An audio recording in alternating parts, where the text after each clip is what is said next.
Pronto, estamos entrando no ar. Sejam todos muito bem-vindos. Estamos começando a nossa live da Federação de Amor Exigente. Vamos ver se está tudo certinho aqui. A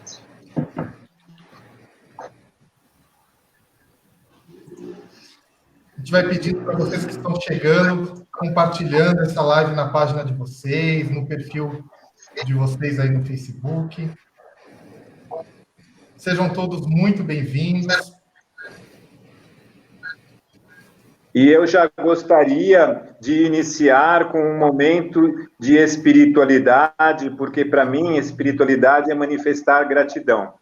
Então, gratidão, Tiago, pelo seu suporte técnico, que sem ele seria impossível a realização desta live.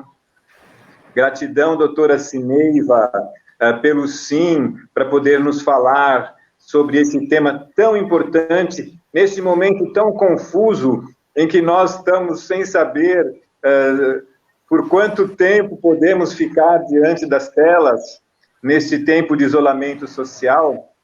E Dona Mara Menezes, a nossa querida fundadora do Amor Exigente, que está aqui hoje representando cada uma das pessoas da família do Amor Exigente que estão participando dessa live. E, em especial, você que está aqui para buscar conhecimento e também para apoiar a Federação de Amor Exigente na realização desta segunda live. Então, bem-vindos a todos. Doutora Sineiva, pode dizer uma boa noite para todo mundo aí. Olá, boa noite. Família Amor Exigente. Eu agradeço muito o convite, Dona Mara, Luiz, o Tiago, que está nos ajudando aqui tecnicamente. Eu sou muito feliz por estar aqui com todos. E eu gostaria de abraçar todos com muito amor exigente. Que bom! São todos muito bem-vindos. Boa noite, Dona Mara, querida. Então, eu quero desejar que todos estejam cada vez melhor, que se deem a chance de recomeçar todo dia e que estejam sempre com amor exigente, porque é um programa simples, mas muito efetivo para que a gente se torne uma pessoa cada vez melhor. Quero agradecer a todos, bem-vindos todos, especialmente a nossa doutora Sineiva. Sineiva, vocês todos me parecem filhos, então eu não fico assim falando doutor Luiz Fernando, doutora Sineiva, doutor Tiago. Tiago é doutor em comunicação, Tiago? Acho que é também. Não chego a ser doutor, Dona Mara. Doutor ainda não. Mas está perto. Para mim é super doutor, porque conhecer essas coisas todas é uma arte mesmo, e é muito importante. Mas, Sineiva, sabe que, além das boas-vindas, queria agradecer você de colocar o amor exigente naqueles livros tão importantes da Universidade de Curitiba, onde nós fizemos um capítulo para Vozes do Cárcere. Daí, quando você for falar, eu gostaria até que você dissesse por que você nos colocou lá, por que quis o amor exigente junto com vocês naquele estudo tão aprimorado, tão importante da universidade. Nós ficamos muito honrados, muito agradecidos e gostaríamos que você dissesse por que você pôs a gente lá, tá bom? Com certeza. Posso falar já sobre isso?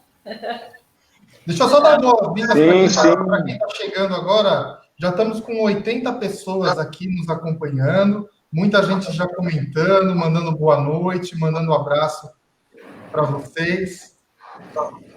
Podemos começar já agora, porque o pessoal já chegou em peso aqui. Que bom, que bom. Então, Dona Mara, na verdade, aquela participação do Amor Exigente no livro, na segunda edição do livro Voz do Cárcere, foi muito importante para nós, porque a obra Voz do Cárcere trouxe à tona o clamor de quem está atrás das grades. Então, o primeiro livro, nós pesquisamos mais de 8.000 presos aqui de 23 unidades prisionais do Paraná, sobre a temática violência. E logo em seguida, saltou aos olhos e se destacou o problema do uso do álcool e outras drogas vinculado à violência. Então, voltamos ao cárcere e fizemos uma pesquisa, uma segunda pesquisa sobre uso de drogas, vinculadas ou não à violência. E foi nessa segunda obra que nós verificamos e convidamos o Amor Exigente como um case de sucesso, como uma prática exitosa, como um exemplo de movimento que busca resgatar esse encarcerado, que não necessariamente está vinculado a um sistema prisional, mas às vezes está enclausurado, encarcerado de alma, distante das pessoas, às vezes próximo fisicamente, porém distante das pessoas em termos de coração, de sentimento. E o Amor Exigente, ele resgata isso. Ele tira de nós, ele busca, ele traz na essência humana aquilo que nós temos de melhor. Por isso que no segundo volume do livro Voz do Cárcere, nós achamos por bem não só fazer o tratamento de dados científicos, fruto da pesquisa com esses presos, mas já apontar caminhos para busca da libertação dessas pessoas. Então, a presença do Amor Exigente no livro Voz do Cárcere, na segunda edição, para nós é um caminho e merece ser lido. Por mais que nós já editamos, já divulgamos, já tem 2 anos, ele foi divulgado, foi editado, mas ele é muito atual, porque o clamor da Voz do Cárcere, ela, infelizmente, ela permanece. Então, o Amor Exigente fez um diferencial não só no livro em si, assim como aponta caminhos para a melhoria da vida das pessoas. É por isso que nós convidamos o Amor Exigente. Como a Dona Mara colocou para nós, é muito simples e é muito complexo ao mesmo tempo, porque aponta caminhos. E às vezes a gente está tão perdido, não sabe para onde ir, e o Amor Exigente aponta para onde a gente deveria ir. Sim. É isso mesmo, doutora Cineiva. Uma vez eu ouvi a Liane nos dizendo que o Amor Exigente é libertador, e isto ficou morando para sempre no meu coração. E quando a senhora fala dessa questão do aprisionamento, e não só aprisionamento físico, mas emocional, realmente o Amor Exigente é libertador, não é, dona Mara? Ô, Luiz Fernando, mas quando nós fomos convidados para participar de Vozes do Cárcere, uma das coisas que me tocou foi a possibilidade do Amor Exigente poder ajudar as famílias que tivessem dependências de internet, dependências virtuais, porque eu estava sendo abordada, procurada por mães cujos filhos tinham comportamentos tão semelhantes aos dos nossos filhos usuários de drogas, porque eles se afastam da família, eles ficam com aquele ar desfigurado, aquele olhar de fixo, vermelho, cansados, não comem, não tomam banho em frente do computador, e elas perdidas, sem saberem o que fazer. E os caminhos eram os mesmos caminhos. Então, nós estávamos levando até a possibilidade do trabalho de vocês de usarem esse programa por inteiro, como nós usávamos no cárcere ou nas drogas, na família. Então, era isso que me comoveu e me fez tão bem poder participar com vocês. Foi muito bom. Mas agora eu acho que você devia começar a falar para a gente ouvir. Não é, Luiz Fernando? Então, sim, estamos ansiosos para ouvir a doutora Cineiva transmitir todo o conhecimento, dizendo que o programa que a senhora participou na Rede Vida no último dia 15 de junho foi um sucesso e as pessoas comentaram muito em relação ao grande ganho de informação que tiveram. Então, vamos trabalhar. Então, na verdade, isso que a dona Mara traz em relação ao uso exagerado, abusivo das tecnologias, é o problema da atualidade. Eu lembro perfeitamente que em 2017, na revista, se não me engano, da FEAE de julho de 2017, a reportagem de capa tinha como chamada compulsão. Não, na verdade, compulsão e o uso de um sofá com 3 pessoas sentadas e cada uma avistando uma tela, né, uma tela de um celular. Remetia e chamava atenção em relação a isso que a dona Mara traz, do debruçar sobre as telas de forma exagerada, de forma compulsiva e com efeitos no sistema nervoso central equivalentes a uma droga injetada, ingerida, uma droga química psicoativa. E essa evidência ela aconteceu em 2013, quando a própria Associação Americana de Psiquiatria incluiu na revisão do Manual Diagnóstico de Doenças Mentais o transtorno de jogo eletrônico como um subtipo de adição, um subtipo de uso compulsivo das tecnologias e da internet em especial. Atenção à rede mundial de computadores. Naquele momento, começou a ter um olhar da área da psiquiatria em relação aos critérios para diagnosticar a compulsão por jogos eletrônicos, semelhantes aos critérios estabelecidos para diagnosticar se uma pessoa usa de forma também abusiva droga química, como álcool e outras drogas psicoativas.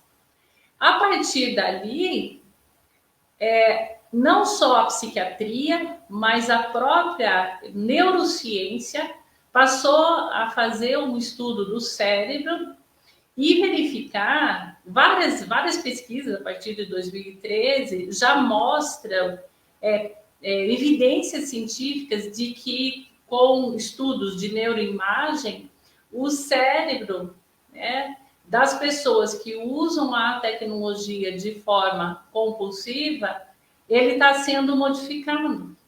E com isso o comportamento, as relações sociais, a sua forma de abordar os seus problemas, ele realmente está se tornando mais agressivo. Vários artigos científicos que nós trouxemos para a tese de doutorado daí 2 anos depois, em 2015, depois da Associação Americana de Psiquiatria ter apontado o Internet Game Disorder como um subtipo de adição à internet. Então, nós trouxemos vários artigos científicos comprovando e relacionando déficit de atenção, as pessoas estão muito distraídas. Em sala de aula, no processo de educação, então, os nossos meninos, eles estão muito desmotivados a estudar, sem paciência, ansiosos. Muitos deles, após o momento de aula, em que estão lá nas suas carteiras, estudando, com encaminhamento educativo e tudo mais, no momento que eles estão saindo, eles combinam entre si, vamos nos encontrar no jogo daqui a pouquinho. No lugar de combinarem, vamos passar na biblioteca para pegar um livro, para nos aprofundarmos naquilo que a professora tratou dos temas hoje na aula, essas combinações estão tomando conta, essas interações no mundo virtual estão tomando conta do tempo dos nossos meninos, já há algum tempo.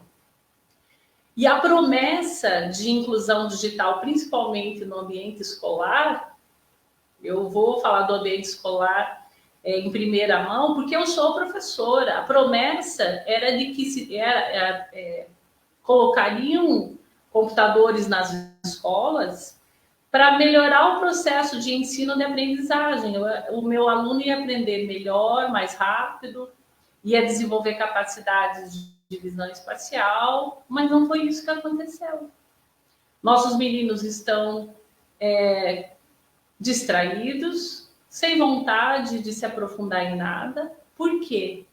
Porque o seu cérebro ele está sendo instigado a abordar superfícies e não se aprofundar em nada.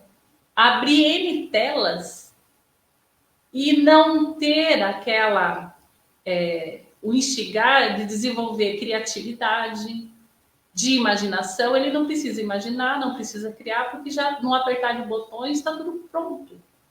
E será que esse menino que ele, de forma, muitos deles, precocemente já lhe é oferecido uma tela, esse tipo de interferência só no processo de aprendizagem também não tem interferências na sua vida familiar, nas suas relações interpessoais, intrapessoais? Será que toda essa interferência que a neurociência já diz que nós estamos tendo no nosso processamento cerebral não interfere em todas as demais condições da vida humana?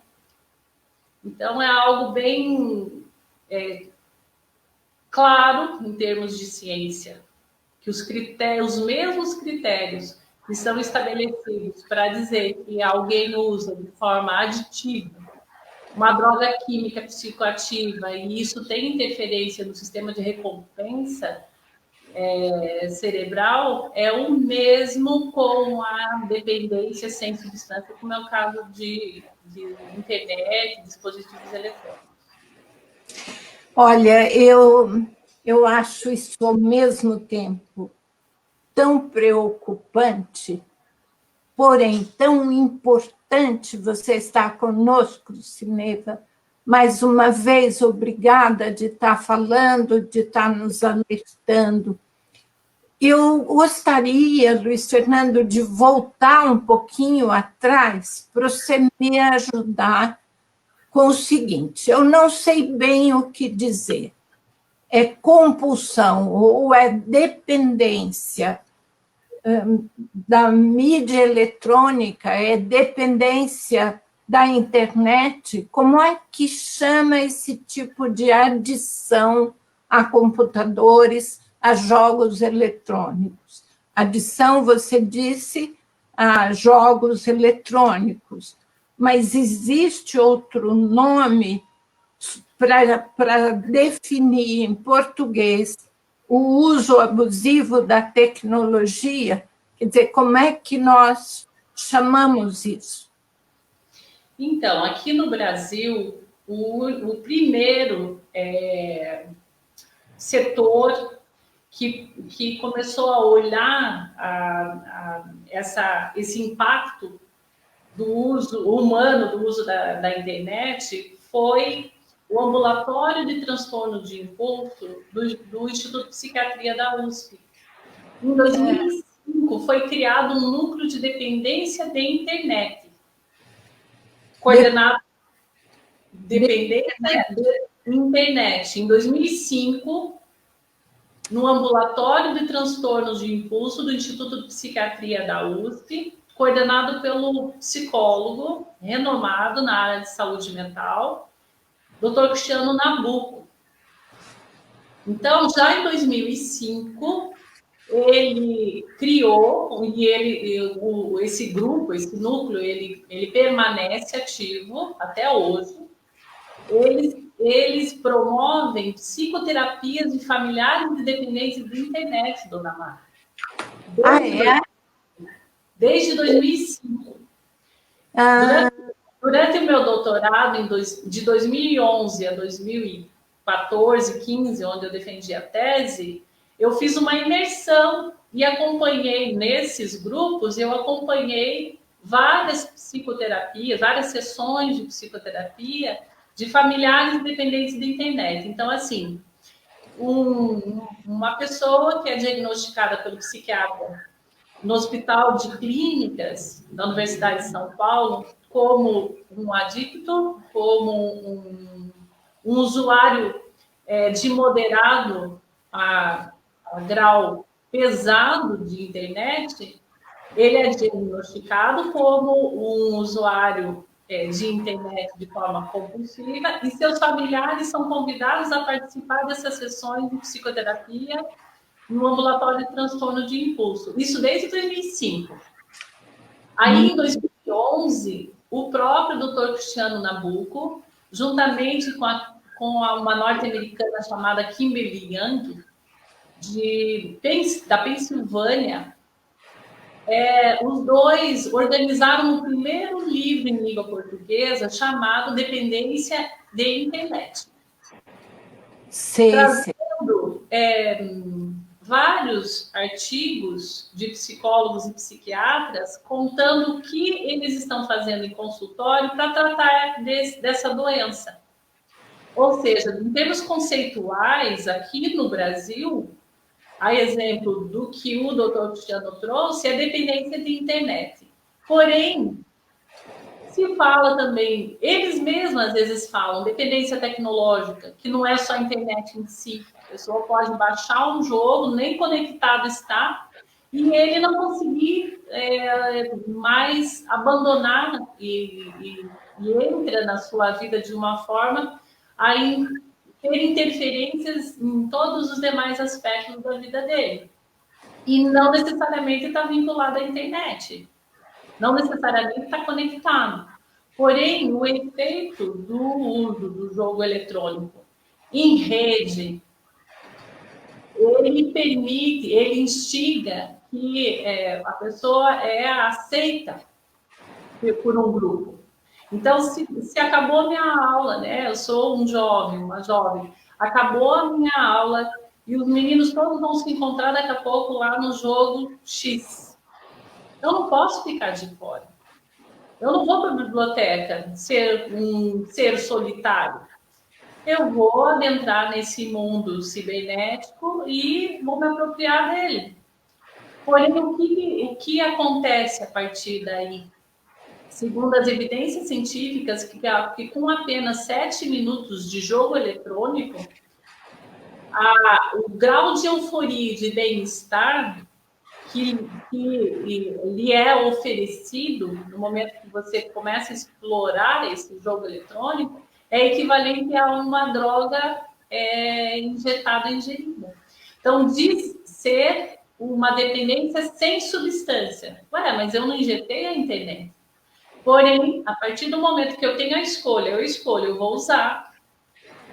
E eu não tenho um objetivo claro, um tempo claro. Não, eu vou usar, que seja para entretenimento, durante 1 hora. E desligo e vou fazer outras coisas. Ou mesmo vou jogar, Porém, eu vou utilizar daqui, depois de 1 hora, para estudo, para me comunicar com a minha família, para divulgar uma informação, para buscar uma informação, fazer uma pesquisa escolar e assim por diante. Mas o que a gente tem percebido? Que o grau de euforia é tão grande a partir do momento que você adentra um mundo do jogo eletrônico que faz com que aumente cada vez mais a dificuldade de se libertar disso e estabelecer outras prioridades dentro de um espaço de tempo. E os efeitos na vida do cotidiano dessa pessoa são os mesmos como se ela estivesse utilizando uma droga química mesmo. É isso mesmo, doutora Cineiva. E nesse momento está me ocorrendo uma pergunta importante para fazer para a senhora. Porém, eu antes quero trazer o Tiago novamente aqui à nossa presença, para ele nos dar um feedback de como está a participação da família do Amor Exigente nesse assunto tão importante. Tiago. Pessoal sempre muito presente, né, Luiz? Bastante gente entrando aqui, já passamos de 150 pessoas acompanhando a live simultaneamente. A Socorro Moura, Janete Pires de Freitas, a Maria Regina Viciano. Vou colocando alguns comentários na tela para vocês também acompanharem. A Tininha está sempre por aqui, prestando a consultoria de sempre, deixando o número novo de WhatsApp, que a gente faz questão de lembrar, é o 19 2519 6555. Valmira Magalhães César, Carmen Alves também. Coloca aqui, oi família aí, que prazer ouvir vocês. Lilian Mara, Amor Exigente, Menino Jesus, São José do Rio Preto. O nosso querido Antônio, meu chefe da comunicação, está aqui também. Rosana Oliveira. Ana Couto. Elizabeth. Muita gente, não vai dar para a gente falar o nome de todos aqui, porque o pessoal está comentando bastante. O pessoal está bem ativo e sempre presente, Luiz. Obrigado, Tiago. Muito importante que a nossa família esteja presente. E neste momento em que os grupos estão com dificuldade de acertar a contribuição mensal com a FEAE, nós temos, nas nossas reuniões virtuais e também nas nossas lives, passado a sacolinha virtual. E eu penso que é uma forma de você exercer a sua espiritualidade, contribuindo para que a FEAE possa continuar a levar informações importantes até todos os voluntários, também a participação de todos nos grupos virtuais. A sacolinha está passando aí embaixo, né, Tiago? Está passando aqui embaixo, isso mesmo, Luiz. Também coloquei aqui o link nos comentários, vou colocar novamente, o pessoal já pode contribuir a partir desse link que está aqui nos comentários. Muito bem, então, fala, Tamara. Eu gostaria de conversar, de continuar conversando com você, Cineiva, e eu queria um pouco de evidências científicas. Vocês têm pesquisas, coisas que já podem nos mostrar, por exemplo, qual é a faixa etária mais vida por isso? Tem gente da minha idade ficando dependente também, ou só gente mais moça? Como é que funciona assim, Cineiva? Na verdade, os mais suscetíveis para desenvolver a dependência no grau pesado, conforme a própria Associação Americana de Psiquiatria prevê, esses grau leve, moderado, pesado, é a faixa etária vinculada à adolescência mesmo. É naquele momento em que o cérebro ainda está sendo constituído, vai até os seus 21, 22, até 25 anos, a estrutura cerebral e principalmente o córtex pré-frontal é o último local do cérebro que ele é desenvolvido. E é nesse córtex pré-frontal, que estão as capacidades na tomada de decisão, de atenção, de concentração, de memória, que são exatamente aqueles relacionados à aprendizagem, à cognição. Por isso que eu comecei falando dos impactos que estão tendo esses meninos nessa faixa etária, dona Mara. É nesse momento que as tomadas de decisão em relação ao futuro, né, são tomadas em termos de carreira acadêmica, carreira profissional, ou mesmo no que tange às relações sociais. E evidências várias, de vários aspectos de fontes que nós já tivemos, que os meninos são mais propícios a se inserirem no mundo do jogo eletrônico e as meninas das redes sociais. Isso já lá na pesquisa, quando nós fizemos anteriormente, sempre apontou isso. Os meninos propícios a jogarem mais em rede e as meninas se exporem muito nas redes sociais. Isso faz com que a fragilidade na nossa adolescência ela está muito grande, por conta exatamente do instigar dessas áreas relacionadas às suas tomadas de decisão do que fazer para o futuro, ou mesmo planejar para o futuro a médio e longo prazo, está tendo dificuldade na adolescência de hoje. Porque o imediatismo, ele sempre traz no apertar de botões. Então, por que eu vou... É muito custoso eu ter que ler um livro 2 horas.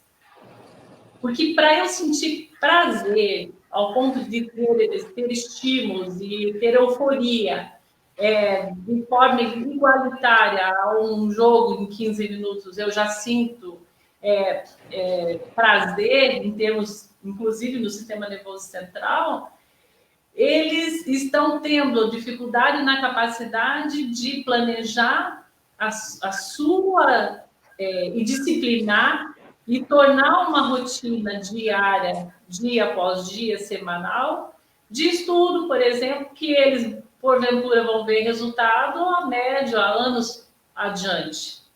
E isso faz com que, quando nós começamos na sociedade, na humanidade, termos a inclusão digital, tem o quê? 25 anos? 20, 25, 30 anos. E aqueles meninos que tinham 30 anos atrás, hoje já são pais. Lá na fase do Orkut, por exemplo, de quem tinha 15 anos atrás, hoje tem 30. Hoje tem 30. A tela lhe foi oferecida de forma natural, foi se apropriando, foi interagindo com um mundo a princípio desconhecido, né? E hoje essa pessoa de 30 anos é pai. E para ele se manter frente à tela, ele administra de forma precoce a tela a um bebê, a uma criança. Então, o que a gente já está percebendo? Que há pouco a gente falava de nativo digital e imigrante digital. Nossa, nós com 50, 60, 70 anos, nós somos imigrantes. Que seja. Porém, já temos pais e até avós que são nativos digitais, que nasceram com a tecnologia. E para eles se manterem debruçados frente às telas e ter liberdade para fazer isso, é natural ele dar para um bebê de 1 ano, de 2, uma tela. E o abandono dessa criança ao longo da sua primeira infância e depois na infância é evidente. Basta olhar no nosso redor. E isso, a pediatria, e nós temos como exemplar, dona Mara, exemplar a Sociedade Brasileira de Pediatria, com várias publicações, com base científica mundial, que não só brasileira, mostrando e apontando os malefícios do uso das tecnologias, principalmente na primeira infância, de forma precoce. O que nós precisamos fazer, e eu agradeço muito essa oportunidade de estar aqui com Amor Exigente, nós temos que divulgar isso, de que a começar pela pediatria, que é, para mim, é uma referência à classe da pediatria do Brasil. E eu tenho, assim, um carinho muito especial por uma pediatra do Rio de Janeiro, a doutora Evelyn Stein. Ela é uma das precursoras da área da pediatria que estuda e muito sobre os impactos do uso das tecnologias no desenvolvimento integral das crianças. Então, não é só a neurociência, a psicologia, a saúde mental, a psiquiatria que está preocupada, está trazendo para estudos e, consequentemente, para publicações científicas, os riscos e efeitos nocivos do uso compulsivo, do uso exagerado das tecnologias. A pediatria também já adentrou nessa esfera, nesse arcabouço, e já tem publicações. Então, é só entrar lá na Sociedade Brasileira de Pediatria, colocar ali no Google, e eles têm um repertório enorme de publicações. Salvo engano, foi em 2016 a primeira publicação que eles fizeram, e já, daí na sequência, eu acho que eles têm de 2016 até hoje, 4 anos, eu acho que umas 4 publicações. Menos Telas, Mais Saúde, salvo engano, é o título da última publicação da Sociedade Brasileira de Pediatria. E, geralmente, as recomendações são, claro, para os próprios pediatras, como que eles devem proceder em termos de recomendação nos seus consultórios, com os pais e as mães, mas também para os professores, para os próprios adolescentes, por exemplo, e para os pais. E com uma base científica fabulosa. Por isso que eu, como educadora, a minha função é fazer a ponte dessa ciência e trazer o arcabouço todo teórico, científico, e levar para a sociedade, enquanto um processo de ensino-aprendizagem mesmo, para a gente produzir conhecimento. Porque o que está precisando? As pessoas saberem, as pessoas serem informadas de que esses riscos e efeitos nocivos do uso das tecnologias de informação e comunicação, eles são reais. Porque as pessoas não sabem.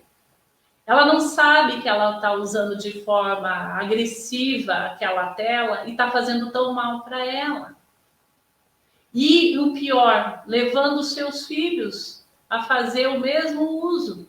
Por quê? A começar do exemplo. Eu sei que Amor Exigente fala muito para uma autorreflexão, para que eu conduza o outro a mudar. Eu primeiro preciso pensar em mim, mas escuta, e eu, espelho, né? E como que eu estou usando essa tela? Então, a primeira recomendação, se podemos mencionar, é nós nos observarmos. Primeiro, como que essa tela, na pedagogia do olhar cuidadoso, atencioso, está para mim. E olhar no entorno. Então, quietinho, primeiro fazer um momento de autorreflexão e de observação do entorno. E não sair daqui de uma live como essa atropelando todo mundo, tirando a tela de todo mundo. Não é esse o objetivo. Certeza, Amor Exigente não é assim. Primeiro é reflexão e nós conosco mesmo, assim. E vamos observar o entorno, porque nós começamos a usar de forma agressiva, indevida. Nós não imaginávamos, humanidade, nós não imaginávamos que nós chegaríamos numa dependência da internet, dependência tecnológica, ou o que quer que seja. A gente não imaginava que essa máquina, que nos ajuda muito, tanto que agora, nesse momento, a tecnologia, ela está servindo para nós conversarmos, nos encontrarmos, nos vermos, nos ouvirmos, trocarmos ideias. Então, muito mais nesse momento de pandemia. Mas daqui a pouco a gente sai daqui, eu vou ler um livro, vou conversar com meu filho, vou fazer uma atividade outra que me dê tanto prazer quanto estar aqui com você nesse momento. E isso, pouco ou quase nada nós estamos conversando entre nós. Por isso que eu até fico muito emocionada do amor exigente estar sensível. A diretoria, a Federação Amor Exigente estar sensível para esse fenômeno. Porque vocês já fazem o resgate da essência humana. Com toda a metodologia que vocês desenvolvem. Eu até esses dias, com o Luiz, eu participei rapidamente de uma dos grupos de vocês. Aquele grupo, aquele momento, eu comentei com o Luiz, que me acalmou tanto, que assim, dá a impressão assim, que foi me dando uma calmaria tão grande, acalmando meu coração, da forma de abordar as pessoas, do respeito mútuo, do amor pairando a todo momento ali, e um ajudando o outro com maior assim, transparência, simplicidade. Então, assim, para mim, o amor exigente, abraçando esse fenômeno e olhando ele com carinho e propagando essa reflexão, tendo os princípios do amor exigente como essência, e que não precisa mudar nada. Não precisa mudar nada. É mais um fenômeno, é mais uma recorrência de uma dependência em que o ser humano está sujeito. E que o resgate de tudo isso para ele passar a usar de forma equilibrada, responsável, ética, é se utilizar exatamente do que o amor exigente já faz. Só tratando desse novo fenômeno que está na atualidade, na era digital. É isso mesmo, doutora Cineio. A senhora sabe que nós temos os grupos de sobriedade com amor exigente, que são voltados para o dependente químico, em recuperação. E nós vemos nos grupos de sobriedade com amor exigente que muitos dependentes químicos fazem a migração da compulsão. Eles migram do uso de alguma substância para outras compulsões, em especial a compulsão alimentar e, atualmente, a compulsão por internet.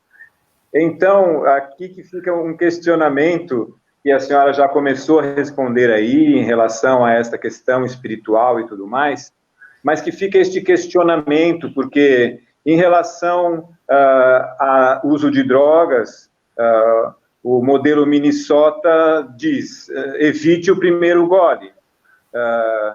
Quando a compulsão é alimentar, diga, não consuma açúcar, não consuma carboidratos. Mas e quando a compulsão é por internet, doutora Cineio? Pois então, o desafio é gigante, porque a internet hoje ela é utilizada em todos os setores da vida, né? Para estudo, para trabalho, para lazer mesmo, momentos de lazer, para comunicação, ainda mais nesse momento de isolamento social, né, Luiz? O quanto nós estamos recorrendo mais, se antes já era preocupante todos esses impactos que nós comentamos há pouco, agora mais ainda. Por isso que as minhas colegas psicólogas têm me contado de forma recorrente o quanto as pessoas retornaram aos seus consultórios após pandemia. pessoas que já tinham passado por lá, já tinham feito, né, já tinham se libertado de algumas intempéries, alguns transtornos e retornaram nesse momento. Ou seja, é um desafio muito grande, não tem como chegar ao ponto de falar não usar, porém eu conheço, Luiz. Eu dei aulas durante 7 anos para meninos que desenvolvem sistemas de informação. Então eu aprendi muito com eles. Então eles precisavam me ensinar. Eu trabalhava a disciplina de informática e sociedade no começo do curso, e depois, acho que de uns 2, 3 semestres depois, eu voltava a dar aula de metodologia da pesquisa e eu ajudava ele a escrever sobre o que ele ia desenvolver. Se era um jogo eletrônico, se era um sistema de informação para um banco, alguma coisa assim. E eu cheguei a ter alunos que no começo do curso, lá na minha disciplina sobre informática e sociedade, que eu trabalhava já todos esses aspectos de impactos humanos, sociais, até ambientais e tecnologia, eles se conscientizavam ali. E eu falava, olha, vejam bem o que vocês vão produzir, o que vocês vão desenvolver. E que tenha valor significativo, que tenha um uso público, que sirva nem que seja para você, uma agenda melhor, mais dinâmica, eletrônica, o que quer que seja. E eu tive alunos, Luiz, que depois de 2, 3 semestres, eles retornaram comigo já numa outra matéria, numa outra disciplina, com tique nervoso.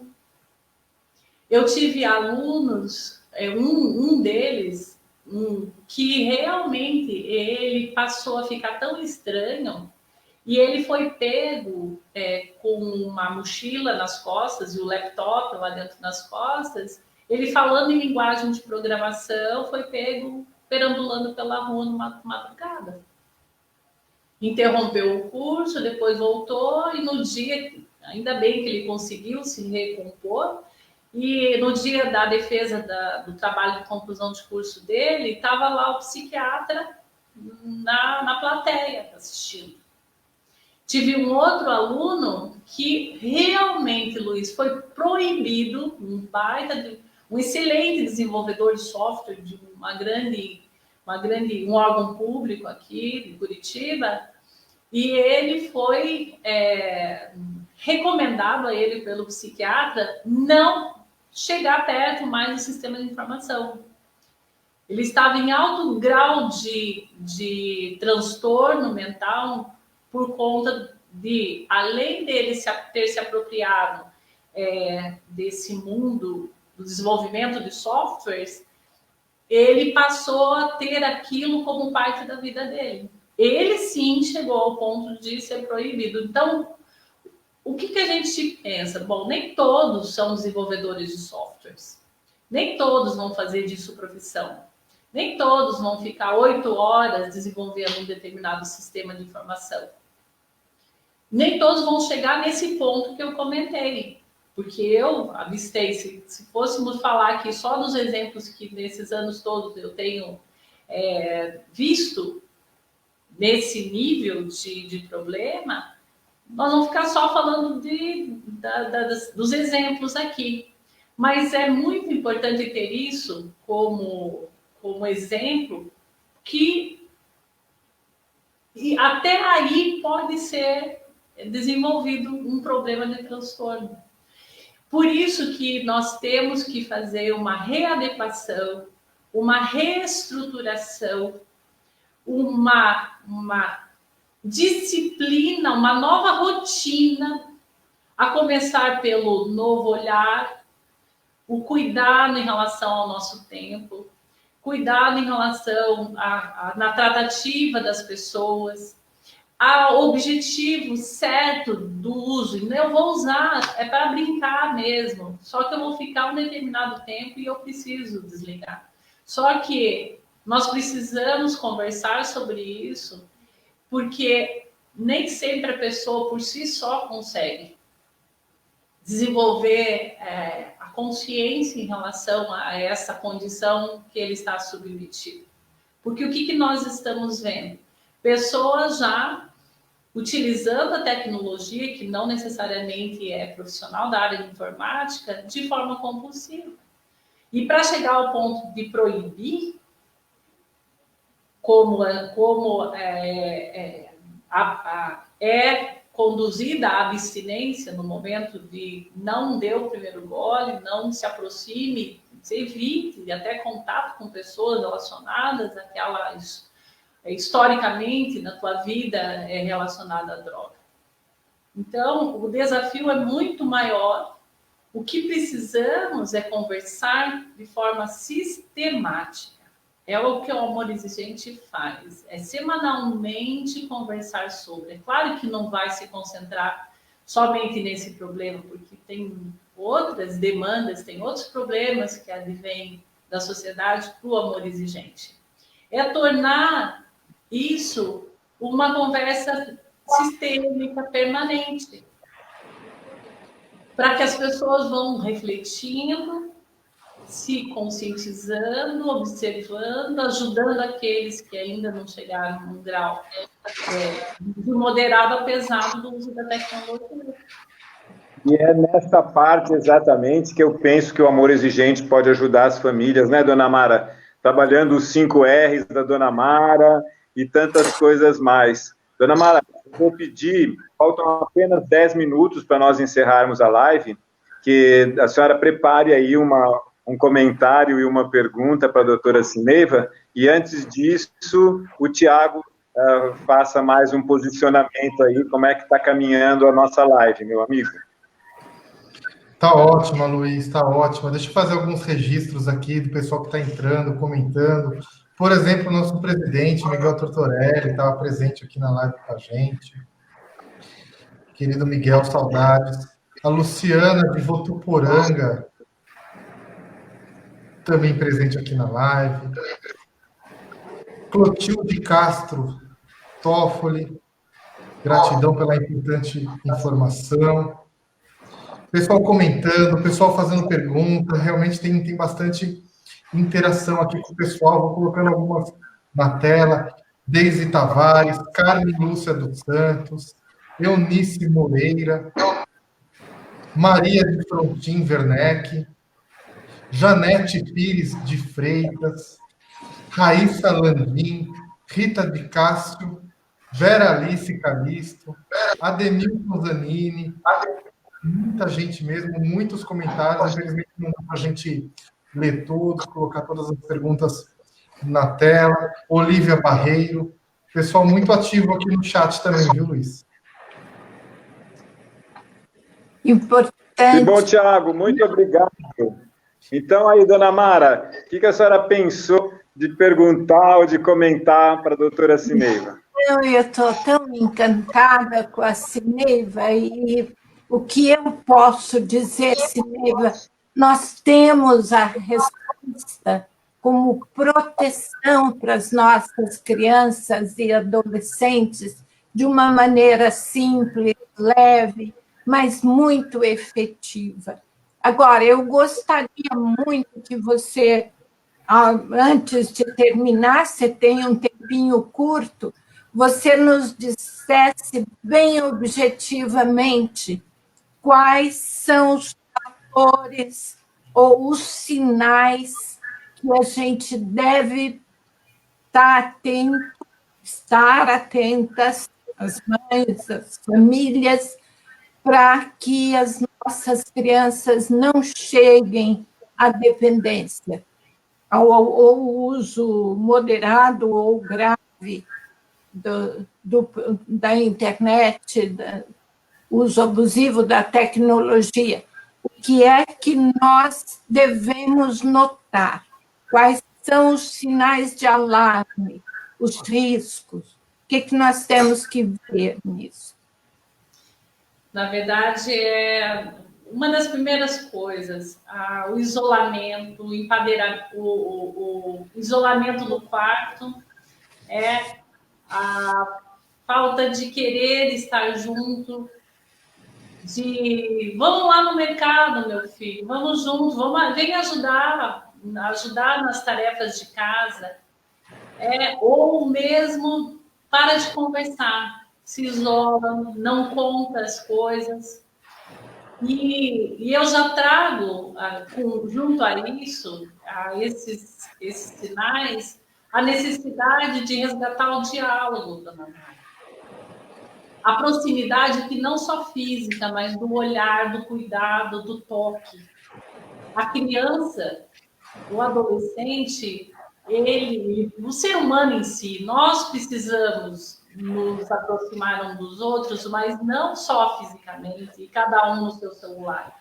Prezar pelo momento da refeição em família, com o celular desligado, o celular longe do corpo, não deixar de jeito nenhum o celular adentrar na cozinha, no bolso de alguém, nem que esteja na função de só vibrar, porque o fato daquele momento vibrar, porém a criança, ou o adolescente, ou mesmo o adulto estar conversando, já há uma interrupção de ideias, de organização de uma fala.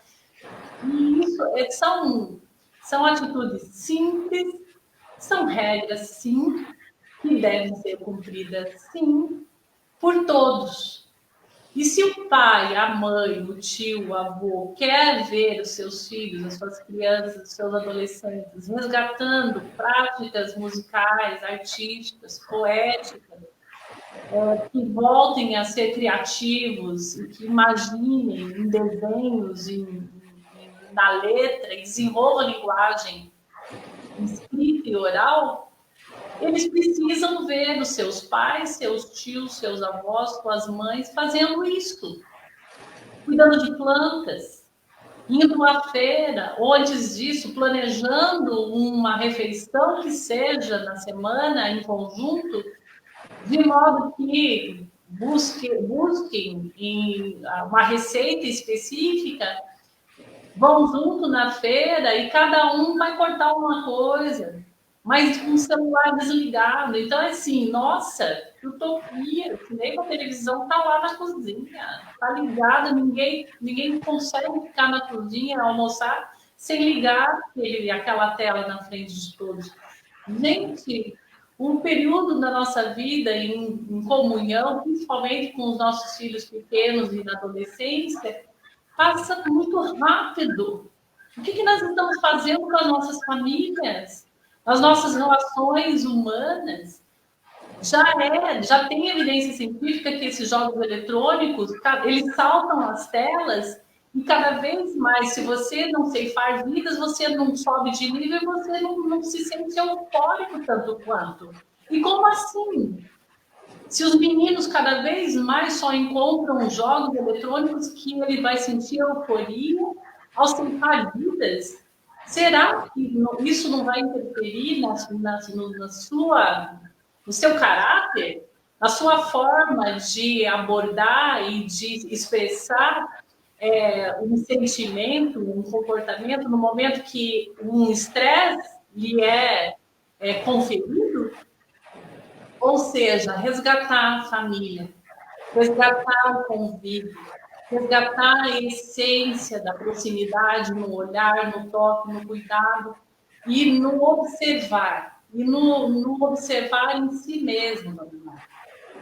Então, assim, é nós todos, não é só na observação do outro, é nós nos policiarmos, nós nos cuidarmos.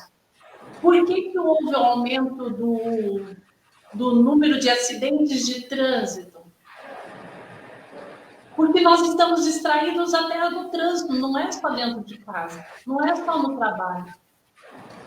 Até o efeito do uso do celular no nosso trajeto de ir e vir faz com que nós possamos estar em risco ou colocar outras pessoas em risco. É algo a refletir. Nós precisamos... É verdade.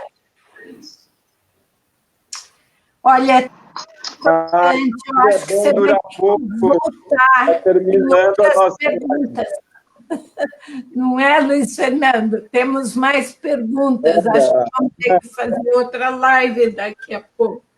Estamos encantados e com pena de terminar, mas é assim, Tudo que é bom dura pouco.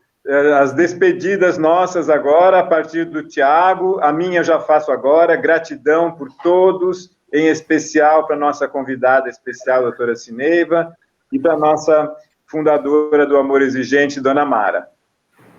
Tiago. Boa noite, Luiz Fernando. Eu também já me despeço, deixo a Sineiva e o Tiago por último, dizer do meu encanto de ter você no Amor Exigente, respondendo toda vez que a gente quer você por perto. Muito obrigada, Sineiva, voluntária do AE de tantas maneiras. Muito obrigada, e obrigada por essa informação tão preciosa para todas nós, para todos nós. Muito obrigada. Eu que agradeço do fundo do meu coração. Eu estou muito feliz por estar aqui com vocês. Muito feliz. Só Deus sabe o quanto. E vamos planejar o nosso curso, hein, doutora Sineiva? Com certeza. Com certeza. Estamos disponíveis. Que bom, que ótimo. Tiago, Só pode se agradecer despedir, Tiago, e desligar. Tá bom, agradecer a todos por mais uma live, pelos comentários, pela interação de todos que compartilharam, que mandaram perguntas, que mandaram abraços. Dizer que essa live vai ficar à disposição no nosso Facebook e a partir de amanhã também no site do Amor Exigente, no YouTube do Amor Exigente. Então, quem perdeu pode conferir na íntegra por todos esses canais, Facebook, YouTube e site. E daqui a 15 dias tem mais um, não é isso, Luiz? Um abraço para todos. Com certeza. Já estamos programando, pensando. Paz e bem. Cada vez melhor. Obrigado. Tchau, tchau. Força, fé.